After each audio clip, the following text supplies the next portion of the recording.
외부 대신 박지혜순, 내부 대신 이지용, 군부 대신 이근택, 농상공부 대신 권중현, 그리고 학부 대신 이완용. 이상 이 5인은 대한민국의 근현대사 역사 속에서 절대로 잊지 말아야 할 5인의 악인, 을사오적이라고 불리고 있습니다. 과연 이들은 정확히 무슨 짓을 했길래 역사에 박제되어 이리도 욕을 먹는 걸까요? 을사조약 많이들 들어보셨을 겁니다. 을사조약 혹은 을사늑약이란 1905년 11월 17일 일제에 의해 강제로 체결된 조약으로 대한제국의 외교권을 일본 정부에 넘기고 통감부와 이사청을 설치한다는 내용입니다. 조약의 주요 내용은 이것이었습니다. 첫 번째, 대한제국의 외무부서인 외부를 폐지하고 외교부를 일본 도쿄로 옮겨 대한제국의 외교권을 일본에 위탁한다. 두 번째, 서울에 주재하는 공사를 통감이라고 계칭한다. 세 번째, 서울 및 각 계양장이 주재하는 영사를 이사로 계칭한다. 그 조약안을 들고 온 것은 이토 히로부미였습니다. 이토를 만난 고종은 대한제국의 외교 권한만큼은 유지해달라고만 했으나 돌아온 이토의 대답은 그건 불가하며 이 조약안을 거절하면 더욱 곤란한 상황만 있을 뿐이다 라고 답했습니다. 고종은 이는 홀로 결정할 사안이 아니며 신료들과 인민의 의향을 살펴야 한다고 답했습니다.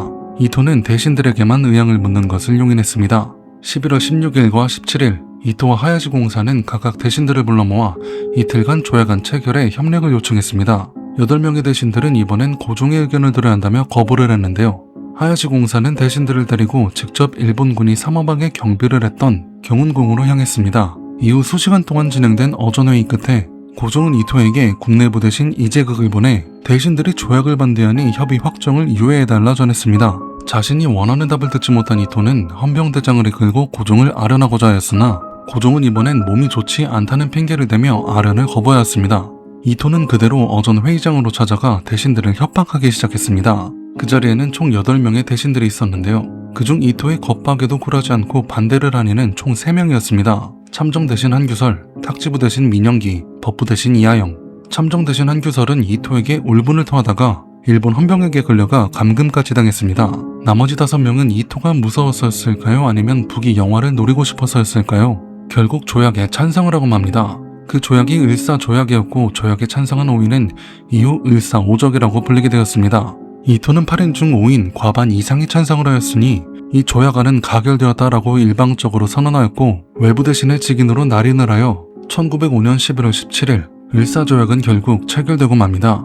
고종은 찬성하지 않았는데 강제로 체결되었다고 해서 을사늑약이라고도 합니다. 그러나 찬성하지 않았다고 해서 이 을사오적의 업보에서 고종이 과연 책임이 없다고 할 수 있을까요? 고종 본인은 이토를 상대로 결론을 낼 자신이 없으니 병을 핑계로 만남을 피했고 결국 대신들에게 떠넘긴 모양새가 됐습니다. 나는 끝까지 반대했으나 대신들이 멋대로 찬성해버렸다 라고 마냥 고종을 실드치기엔 을사조약 이전 이후 고종의 기록에서 좀 이상한 점이 있습니다. 고종은 본인조차 하지 못했던 행동인 이토에게 맞서 조약을 끝까지 반대한다는 선택을 한 인물 참정 대신 한규설을 조약 당일에 파면해버렸습니다. 사유는 황제의 지척에서 온당치 못한 행동을 했다는 것이었습니다. 정말 이해가 되지 않는 처분인데요. 다른 대신들은 건들지도 않았고 심지어 찬성표를 던진 대신들 을사오적은 진급까지 하게 됩니다. 을사오적 중 하나인 외부 대신 박재순을 영의정급의 의정 대신 서리로 임명하고 곧바로 참정 대신에 임명했습니다. 일본 공사관의 기록에선 해당 인사는 이토와 하야시의 충고에 따라 이루어졌다고 쓰여 있습니다. 당시 고종의 그런 일제에 휘둘리는 태도를 보다 못한 관료들이 고종에게 수많은 상소문을 올렸는데요. 11월 24일 의정부 참찬 이상설이 역적 두목을 의정 대신 대리로 임명해 신으로 하여금 그 아래 반열에 나가도록 하니 분한 피가 가슴에 가득 차고 뜨거운 눈물이 넘쳐 흘러 당장 죽어 모든 것을 잊어버렸으면 한다. 11월 26일 시강원 시독 박재왕이 두렵고 꺼리는 것이 있어서 그렇게 하는 것인가? 그렇다면 패하듯이 견고하지 못함을 헤아릴 수 있으니 나라의 존망은 알 수가 없다. 11월 26일 정삼품 윤병수가 나라를 주도해서 팔아먹은 박재순에게 총애를 베풀어 의정 서류로 삼고 다른 역적들도 편안하게 권위를 유지시켰다. 대체 무엇이 두려워서 그렇게 하는 것인가? 저들의 위엄과 권세를 두려워해서 그런가? 11월 28일 전 내부조사 노봉수가 삼천리 강산을 한밤중에 도둑맞았다. 이제 그저 국내부에서 헛된 자리에 앉아서 메가타가 주는 황실비를 가지고 풍족히 살면 마음이 편하겠는가? 이 역시 한도회를 넘기지 못하고 없어질 것인데 무엇을 걸어 역적들을 섬멸하지 않고 도리어 총애와 영예를 안겨주는가? 11월 29일 항해르병장 면함 최익현이 폐하께서 일단 호령을 한번 내리시면 만백성 공등의 원수라는 의리로 사법부의 관원도 필요 없이 역적들의 시신이 이미 거리에 매달릴 것입니다. 비록 폐하께서 윤허하지는 않으셨지만 끝내 나약하고 용렬한 태도를 면치 못하였고 비록 참정이 굳게 거절하기는 하였지만 그래봐야 가짜를 쓰지 않았을 뿐입니다. 그런 최익현의 상서에 고종이 답하기를 근심과 울분에 찬 경의 정성으로 본래 이런 말을 할 줄은 알았지만 또한 짐작하여 헤아릴 것도 있다. 대신들이 연명으로 올린 상소에 대한 비답을 보면 아마도 이해할 수 있을 것이다. 다른 대신들이 올린 상소문들에 대한 고종의 그 답은 이랬습니다. 이처럼 크게 벌릴 일이 아니고 또 요랑해서 처분을 내릴 것이니 경들은 그리할라. 반복하여 타이르는 것이 서너 번만이 아닌데 왜 말을 받지 않는가? 라며 상소를 올린 자들을 궐 밖으로 쫓아내기까지 했습니다. 을사오적을 처벌하라는 상소를 올린 관료들은 외려 쫓아내고 을사오적은 진급을 시킨 고종의 이상한 모습을 볼 수 있습니다. 계속해서 1905년 11월 28일의 일입니다. 전 좌우위 중이었던 조병세가 일본 헌병대에게 끌려갔습니다. 다음날 29일 무관장 민영환이 고종에게 향했으나 고종은 번거로우니 속히 물러가라 라고 할 뿐이었습니다. 왕의 명령에도 민영환은 물러나지 않았는데요. 고종은 그런 민영환이 괘씸해서였는지 그를 체포해 징계를 내리라 명령을 합니다. 이틀 뒤 민영환은 스스로 삶을 포기하고 맙니다. 조병세 또한 뒤를 이어 스스로 삶을 포기했습니다. 고종은 왜 관료들의 상소문을 듣지도 않고 충신들을 죽게 만들었을까요? 1905년 12월 11일자 주한 일본 공사관 기록에 당시 일본 공사 하야시 곤스케가 조약의 체결을 위해 고종을 포함해 고위 관료들에게 뇌물을 주었다는 기록이 있습니다. 을사조약 체결 일주일 전인 1905년 11월 11일 주한 일본 공사 하야시 곤스케는 외무성 기밀 119호에 의해 기밀비 10만원을 집행하였습니다. 그 10만원 중 2만원은 내탕금이 부족하다는 것을 이유로 고종에게 납입하였고 구만이 3천원, 이하영 3천원, 이지용 5천원, 이근택 5천원, 이완용 1만원, 박재순 외 두 대신 15,000원, 합계 6만 1천원, 차액 3만 9천원. 이외에도 1904년 한일 의정서 체결 과정에서도 돈이 오고 가는데요. 이건 민영환이 전한 그날의 면담 기록입니다. 대사는 황제에게 천황 선물이라며 30만엔을 줬다. 그리고 경부선 철도에 고종이 가진 지분을 보장하고 향후 경의선 지분 또한 보장한다고 확약했다. 이토 후작은 같은 방식으로 50만엔을 궁중 참석자에게 나눠주고 이번 방문 관계자들에게도 귀중품을 선물했다. 이토에게 울분을 토하며 조약을 반대했던 한규서를 파면해버렸고 진심으로 나라를 걱정했던 충신들의 상소문을 무시해버려 충신들을 죽음에 이르게 했고 1907년 헤이그 특사를 보내긴 했지만 반대로 일제에게 뇌물을 받았다는 기록도 있고 뿐만 아니라 이모군란과 동학 농민운동이 터지자 외세의 군대를 끌고 와 자신의 백성들을 무자비하게 공격한 게 바로 고종입니다. 그 외세의 군대를 끌고 온 게 고종 최악의 실수인데요. 그것만으로도 고종은 여지없이 조선 후기 최악의 왕이라고 할 수 있습니다. 고종은 백성들은 관심도 없었고 그저 자신의 자리를 안위를 지키기만 하면 되지 않았나, 그런 무능하고 비겁한 왕이 아니었나라고 생각이 됩니다.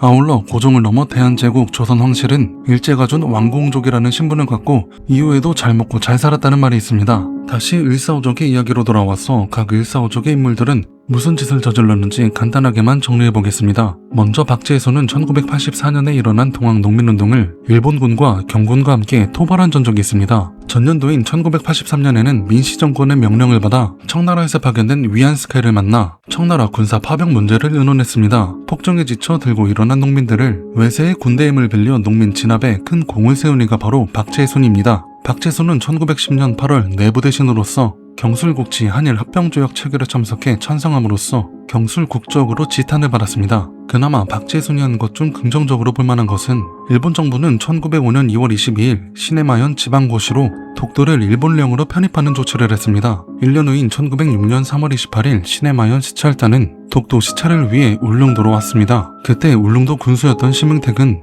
박제순에게 해당 사항 확인을 요청하는 보고서를 올렸는데요. 일사오적이었던 박제순이었으나 독도 문제에선 이렇게 말을 했습니다. 무슨 소리인가, 독도가 일본 영토라는 것은 전혀 근거가 없다 라며 강하게 부정했습니다. 박제순은 1916년 6월 20일 향년 57세의 나이로 사망했습니다. 이지용은 1904년 2월 외부 대신으로서 일본 공사 하야시 곤스케로부터 1만엔을 받았고 한일 의정서에 협조하였습니다. 그리고 법부 대신 판돈 영부사를 거쳐 1905년 내부 대신으로서 을사조약에 찬성을 하였고 을사오적이 되었습니다. 1910년 한일 병합조약에 적극 동조하였으며 그 대가로 일제에게 백자귀를 받았고 중추원 고문직에도 오르고 거액의 돈도 받았습니다.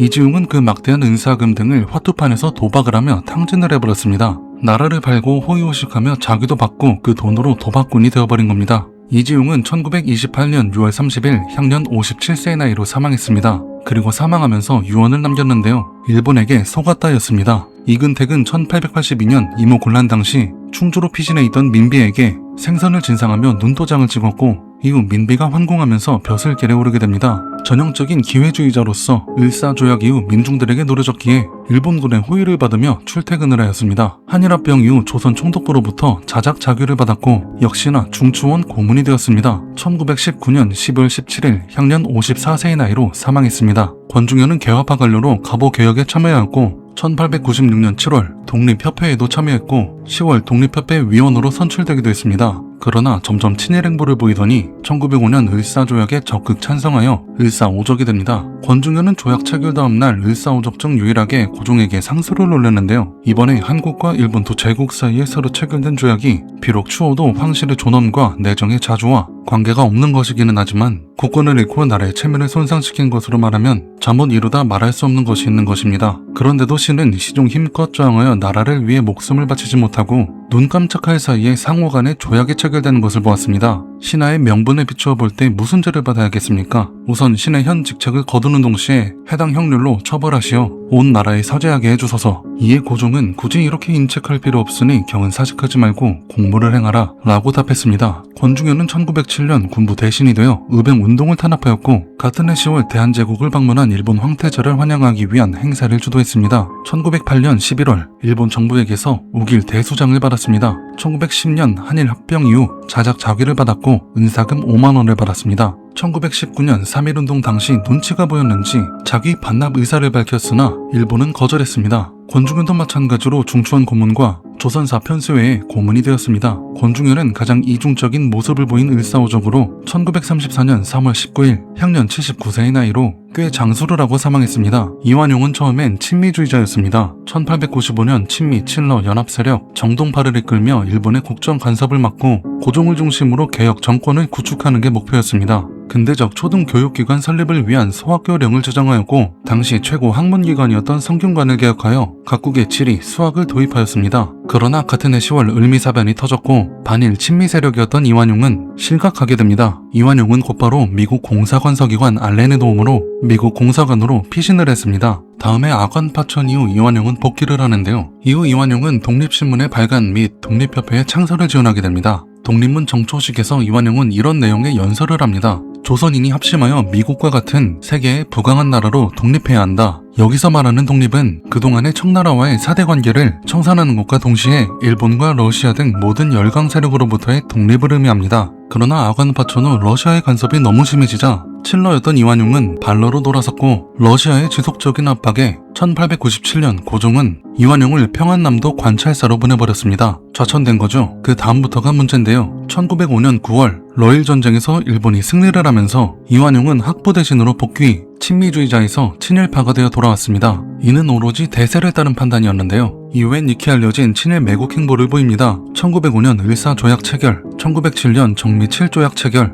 1910년에는 경술국치, 한일합병조약을 체결하였습니다. 이완용은 3.1운동을 강하게 비난하였고 이후 후작으로 승작, 그의 자식 이항구도 남작이 되었습니다. 매국의 대가는 달콤했습니다. 이완용은 친일파 중 막대한 재산을 소유하였고 당시 조선에서 누릴 수 있었던 최고의 부귀 영화를 누렸습니다. 그러나 1909년 12월 22일 이재명 의사에게 공격을 당한 뒤 폐 부상 때문에 내내 앓다가 1926년 2월 11일 향년 67세의 나이로 제법 오래 산 뒤 사망했습니다. 그는 죽기 전 아들에게 이 유언을 남겼는데요. 내가 보니 앞으로는 미국이 득세한다. 너는 친미파가 되거라 였습니다. 추가로 을사조약 체결 당시 이토에게 반대표를 던졌던 3인의 대신인 한교설, 민영기, 이하영은 어떻게 됐냐면 한교설은 1910년 조선 총독부에서 준 남작 자규를 거절하였고 1920년 조선교육회를 창립하였으며 밀립대학 설립운동에 참여하여 이상제, 윤치소 등과 밀립대학 기성회로 발전시켰습니다. 1930년 11월 8일 타계하시면서 본인을 죄인이라 칭하며 부고를 내지도 말고 장례도 간단하게 치르라는 유언을 남겼습니다. 민영기와 이하영은 조약 이후 친일파로 변절하여 중추원 고문을 역임하였고 각각 자작과 남작의 자기를 받았습니다. 민영기와 이하영 그리고 국내부 대신 이재극 이 세 명을 을사사명이라고 부릅니다. 당시 시대상을 감안하면 친일 매국은 어쩔 수 없는 선택이었을까요? 한 가지 확실한 건 그렇기 때문에 더욱 일제와 친일 매국노들에게 대항해서 목숨을 걸고 싸웠던 독립운동가분들이 대단하다고 생각합니다. 을사오적의 대표적인 친일파 이완용, 그리고 나머지 사인의 을사오적 박재순, 이지용, 이근택, 권중현, 그리고 그런 을사오적 못지않았던 무능과 자기 보신의 끝판왕 고종에 대한 영상이었습니다. 시청해주셔서 감사합니다.